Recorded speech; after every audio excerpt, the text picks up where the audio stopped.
Hey guys, Wages World here. Going to do a video for you. It is January 27th, going into the 28th, 2020, and I'm going to come at you here with a video. I just want to give you guys a heads up. Tomorrow I am having surgery on my mouth. I'm having all my teeth cut out pretty much. I got 20 of them left, and they're all just coming out. So I'm not sure if I'll fill up to making a video tomorrow. So if you don't see one from me tomorrow, that's why. I am going to try to continue to do videos as I heal and stuff. I think it's important, especially right now with this coronavirus thing that's going around really bad. And I'm going to share some stuff with you guys with that here in just a second. Okay, guys, we're going to talk about, obviously, the coronavirus thing again. There's some stuff that's happening today that needs to be brought to everybody's attention, and a couple of other things there with this virus that we need to talk about. I got something pretty interesting I think you guys will want to see with the Schumann. And something else, guys, we got a solar storm heading our way. It's supposed to be here today or late today, early tomorrow, being the 28th, 29th. And I'll show that to you guys here in a few minutes. We did see this blow off of the sun back on the 25th. I think I even did a video on it showing you guys it looked to be a flare, but it really wasn't technically a flare. It was basically just some ejection and some material coming off of the sun. The technicalities there, they're kind of, they get a little bit technical trying to go between and trying to designate what they're actually called. But essentially it is just space weather coming at us. That's what I would call it for everybody to be able to understand it. And I'm not sure if you guys noticed, but I put this image in my intro now. I've known this for a while, but this is kind of how I do things. Obviously, I said the wolf pack will be watching, and in the animation, I got the eyes kind of moving and all that. I think it's a pretty cool image, but the reason why I picked the wolf is because it's one of the few animals that when a human stares at this animal, looks them dead in the eye, they won't turn their eyes away. They'll look straight back at you. Okay, they don't turn away. Like if you go look at a dog, okay, just test this. Go look at a dog in its eyes. Eventually that dog will get uncomfortable enough that it'll move. Okay, a wolf will not do that. So just so you guys know, and it's one of the few animals walking the face of the earth that will do that. Even bears, when you look at them in their eyes, they turn away. So that's saying something. So that's why I chose to use that, because that's what we're doing. We're trying to hit this head on, whatever we're trying to figure out. And we're not taking our eye off what we need to be putting our eyes on. So that's why I had some questions, people asking me why I was using this, and this is why I use it. Just wanted to give you guys a little bit of an explanation there. But so on to the next information. Okay, guys, I'm just going to get to it here. We're going to talk about this virus, and I could have told you this was going to happen. Okay, I was getting too many videos and correspondence with people from around the world and talking to other creators like I've never gotten before. Okay, what's happened here, guys, is the World Health Organization has admitted, obviously you guys can read that, they were in error when they gave an assessment of the Wuhan situation. They called it very moderate last time. Basically, like, it ain't no big deal, that kind of a thing. That was about 4 or 5 days ago. Now they've completely changed their stance on this. This is something especially in the China area, they've dubbed it very high risk. And then for the rest of the globe, high risk. Now, does that mean a whole lot for us? Well, most of us are probably doing what we would do anyway. We're going to try to do the best we can. And I'm going to try to give you guys some tips on what to do with this anyway. At least from what I can understand on how to do it. But the numbers yesterday, and this is what's disturbing to me. And again, guys, you guys can go down through here and read this if you want. It tells you what they've done and why they did what they did. But yesterday, the numbers were at about 2,700. Well, that one actually said 2,700, but I seen a 2,800. Well, let me show you what they are today. Okay, this is that site I took you guys to yesterday. But right now, as we sit, it's at 4,600 people confirmed cases. 106 of them have passed. There's some variations in official numbers there, just by a couple, though. And again, these are official numbers. So this site is doing nothing wrong. They're just going off official numbers, and that's really all you can do. Now, anything outside of that would be educated guess and speculation, which a lot of times ends up being true, but you just can't call it 100% yet until, you can vet the stuff out. But for this right here, as we scroll down, it tells you where, if there's any deaths related, all that kind of a thing. That doubled in a day, guys. Now, if this happens again tomorrow, then we're looking at between 8 and 10,000 people. Happens again the next day, 10 to 20. Day after that, 40, 80,000, 160,000. You take that, you do that 7 times, you're looking at some huge numbers by next week. Okay, and I'm not saying that that's what's going to happen, but I do think that that's what's happening already, at least at some level. Okay, because the fact, even with the official numbers, it's doubled in a day. Now, why did it do that? Well, some of this is a really strange virus in the fact that, like I said yesterday, it can be transferred over to you while it's in its incubation period, or you might not even ever show signs of it, but you're a carrier, so you could get it somewhere, come home, and give it to your whole family and not even know it. That's why washing your hands and everything else like that is so very important, okay? And I can tell you firsthand, I'm having a situation here at my house today and yesterday.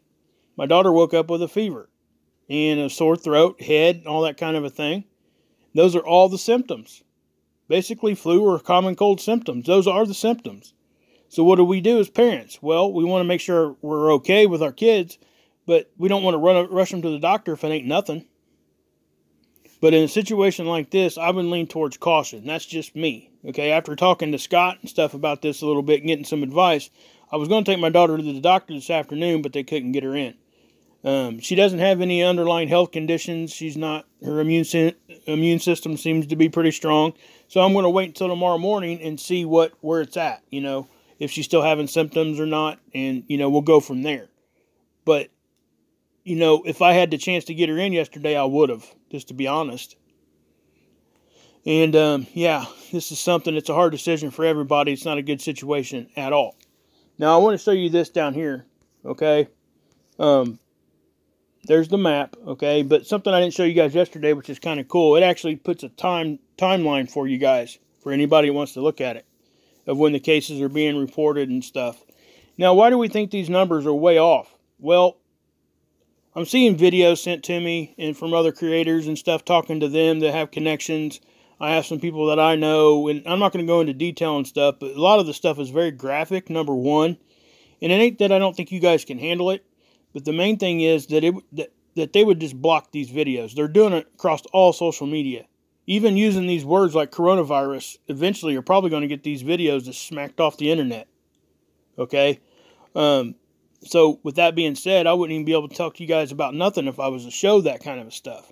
It's not that I don't think you guys can't handle it. It's just that is what it is. Plus, let's face it, I can't 100% vet something that somebody sent me from China.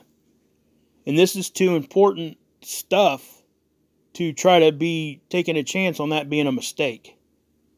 Okay, that's why I haven't come out and showed any of that information that I have. And this is why I say that these, and I keep telling you guys, I hope you guys are picking up what I'm laying down here. These numbers are bigger than what they're telling us. Okay, and again, something else to add to that.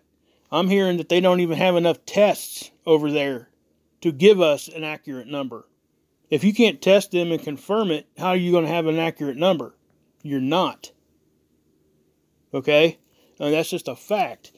And something else that's skewing these numbers, there was a Canadian person that got sick, was confirmed, and his wife, about a day or two later, started showing symptoms, so they just automatically assume she has it right now, okay?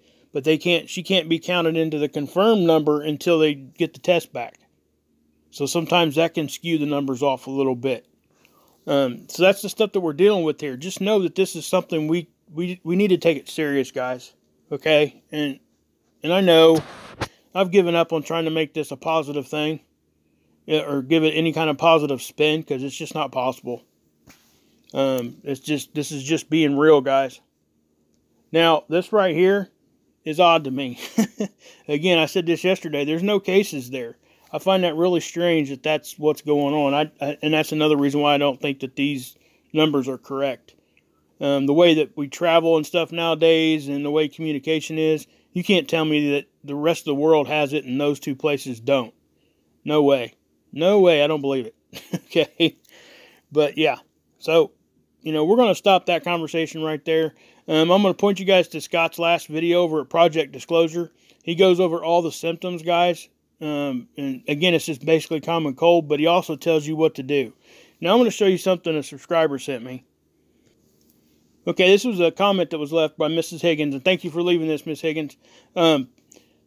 Basically, I had said yesterday that, use antibacterial hand sanitizer type of stuff. If you ain't got water, can't wash your hands. Well, yeah, that's good, but it ain't really going to fix the coronavirus thing, okay? It has to actually say on it that it will kill coronavirus. Because let's keep in mind, guys, antibiotics will not work on this. This is not a bacteria. This is a virus. So antibacterial soap is doing you no good other than just killing bacteria when it comes to this. Now, if you're washing your hands at like a sink and stuff, no matter what you're using there, you're still scrubbing stuff off of you and it's going down the drain. Now, if you're going to use hand sanitizer, I would suggest getting these wipes that she's talking about here, and there's multiple other ones out there. It will say on the container if it kills coronavirus, all right?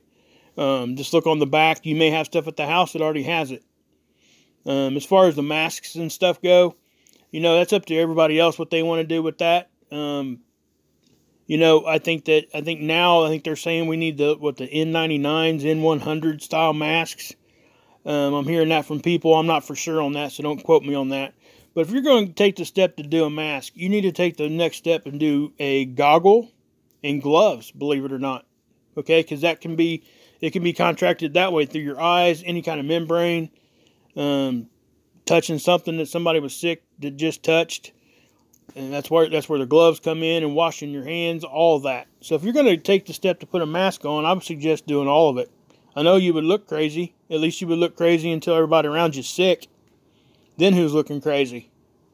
Just saying. But yeah, guys, I am having surgery today, so, I probably won't do a video today. I'm not really sure yet. We'll have to wait and see. I'm getting all my teeth cut out. So, anyway, let's go on to the next stuff here. Okay, I got you over at Space Weather, guys. This is our geomagnetic activity level. Again, Star Wars analogy. We want to find balance, right? We want to be in the middle, okay? Right now, we're either low. Now, if we get hit with some sort of solar storm or something like that, which we're going to, and I'm going to talk about that here in a minute, it could bump us up some. But if we start seeing stuff up here, that's when, we see the major activity, like power outages and stuff like that, upticks and earthquakes. Now, when we're low, like down here, cosmic rays get through. So that's just a basic understanding of that. And what causes that to raise that activity level? Well, when we get solar storms from the sun, CMEs, solar flares, all the above. Okay. Now, this is the prediction model. This is in Enlil. I mentioned this yesterday. This forecast out 5 days, and again, we're right here in time. Okay. So we're expecting a solar storm here within the next 12 to 24 hours anyway. And this is actually showing that. See the uptick in the speed here and the downtick in the density. Usually when the speed goes up, the density goes down, guys, and vice versa. But what they're doing here is they're actually showing that this is going to be a sustaining event that lasts a good while. 3-4 days it's showing there. Now, again, I said yesterday, I really don't trust this thing 5 days out, okay? Because it always changes. I would go out 2 days and stop there. That's just my opinion. Something else I noticed here too, it seems as though here in the last few hours, the solar wind speed has taken a dive. Not sure why that is, but it did. It is what it is. But yeah. So let me show you this solar storm that's heading this way. Okay, this is the CME tracker, guys. This thing doesn't update unless it sees a CME or an ejection off the sun. Now, just looking at it from this distance, you guys can't really see what's going on, right? Well, if we zoom in, you're going to see like a little blip right there. It's between us and the sun. You know, Earth's here, sun's here. Now, if you look right in between, right there, you see how it's shot that way? Okay. Now, that's a top-down view. So, theoretically, if that's the only view you had, you could say, hey, that went underneath us or above us. We couldn't know. It might not even be hitting us, right? So we go look at the side view, which is what this is. And we see it looks like it's going to come right over top of us there also. So then we want the depth, right? So we go to this third one. And what this is, it's our orbit around the sun that's been stretched out into a straight line.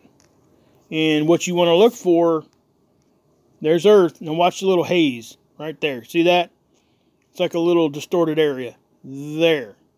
Okay? That's going to hit us. Okay? So we're going to get a little solar storm that popped off the sun on the 25th from that sunspot I was showing you guys yesterday. So that is going to get us. Is it going to be a big deal? Most likely not. It doesn't look to be a very strong. Obviously, it's not that big of one, but it did happen. You know, nobody really talks about these little ones, but I do because it shows more activity, and sometimes we don't know how strong these things are until they get here. They have to start hitting our detectors. So why not at least let people know, you know, hey, this is actually coming this way. It might not be nothing, could be something, could actually be positive, because it's going to set off some extra auroras, which is pretty, good stuff to look at, good for aurora photographers.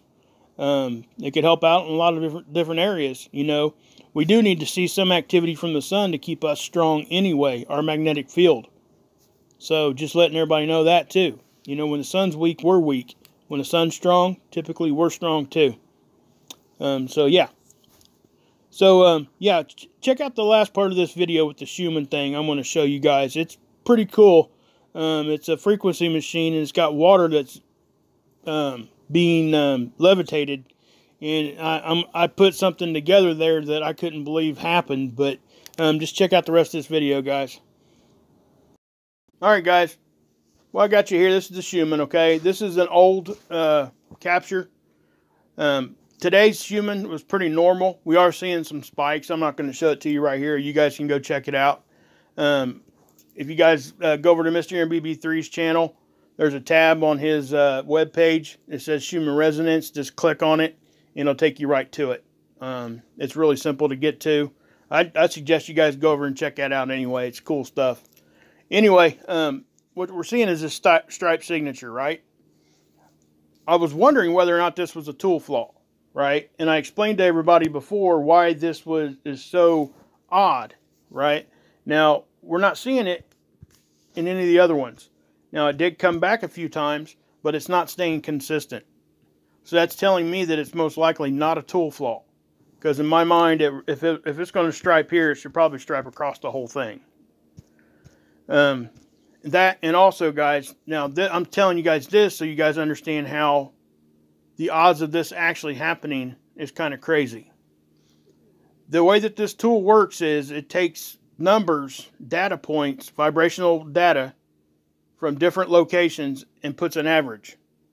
That average is what they use to plot a point on here, okay?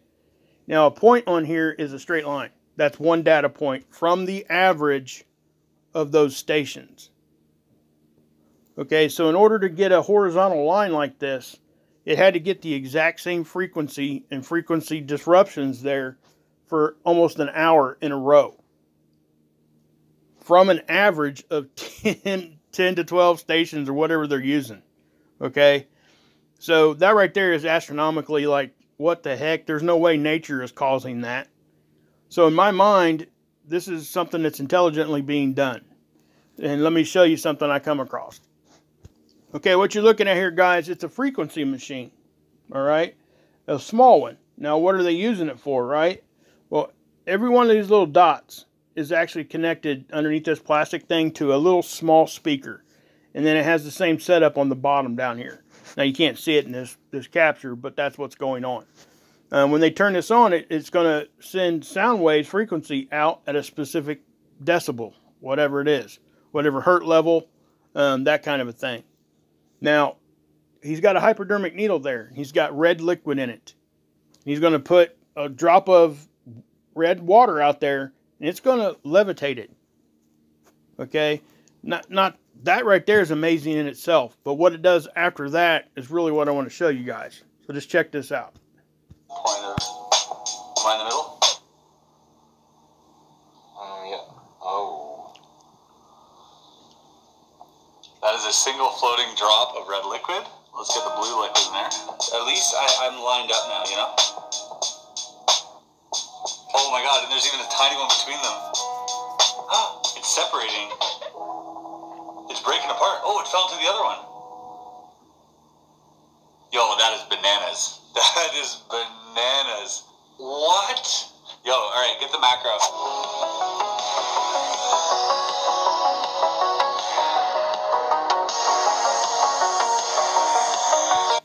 Okay, guys, you see what that just did? Keep in mind, this is only frequency, sound waves. Okay? Here's the original drop up here, but look. See how it's separated out?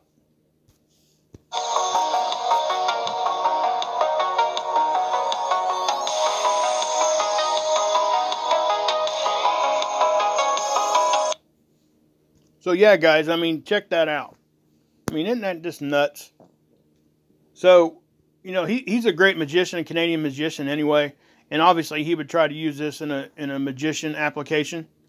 I come across him because I was trying to do some sleight of hand magic because I have neuropathy in my first 3 fingers on each hand. I'm just trying to build up dexterity back and trying to learn how to, you know, get better with my hands again. Which I may never get back to where I was, but they ain't gonna keep me from trying. Anyway, with that being said, for me to see that stripe signature on the Schumann, and really I was the only one that was talking about it. Okay, and then go to the next step to watch a magician's channel, something that has nothing to do with my research.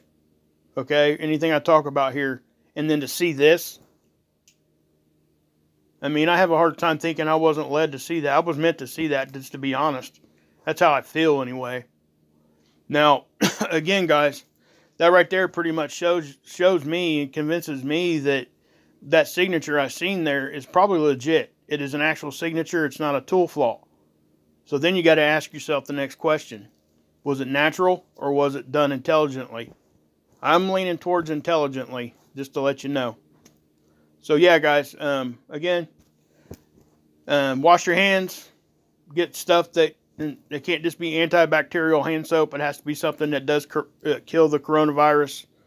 Pay attention to your kids, you know, if they're getting sick. And I already talked about that here in this video. But I'm having surgery tomorrow. So if I don't come out with a video tomorrow, that's why. I'm going to try probably at the end of the day, see how I feel. But yeah, I don't take pain medication for multiple reasons. I try not to. Tylenol and ibuprofen is where I want to stop. So without going into a big story on that, I'll explain that later. I've explained it before, but I am going to end the video here. God bless. Yeshua saves, and you can drink this Kool-Aid.